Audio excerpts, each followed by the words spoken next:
విద్యాశాఖ principal secretary Praveen Prakash Srikakulam జిల్లా టెక్కలిలోని పలు పాఠశాలల్లో ఆకస్మిక తనిఖీలు చేపట్టారు. పాఠశాలకి సెలవు అయినప్పటికీ ప్రవీణ్ ప్రకాష్ నేరుగా విద్యార్థుల ఇంటికి వెళ్లి పాఠశాలలో అందుతున్న విద్యా వసతులపై ఆరా తీశారు.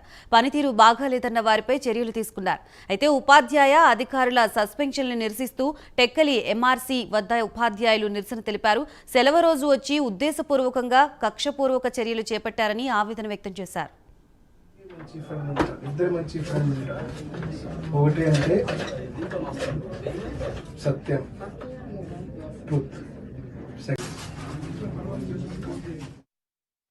సెక్రటరీ వారు విద్యాశాఖ పాఠశాలని విద్యార్థుల తాలూకా ఇళ్ళకి వెళ్ళి ఉపాధ్యాయుల్ని మరింత వాళ్ళ తాలూకా గౌరవాన్ని దిగజార్చే విధంగా తల్లిదండ్రుల ముందు ప్రవర్తించడం, అక్రమంగా డెప్యుటేషన్లు చేయడం, ప్రతి చిన్న విషయాన్ని కూడా డెప్యుటేషన్లు చేస్తూ అనేక మంది ఉపాధ్యాయుల్ని, మండల విద్యాశాఖాధికారులని, జిల్లా విద్యాశాఖాధికారులని భయభ్రాంతులకు గురి చేసేలాగా సస్పెన్షన్ చేయడం మేము తీవ్రంగా ఖండిస్తూ ఉన్నాం టెక్కలి ప్యాప్టో పక్షాన.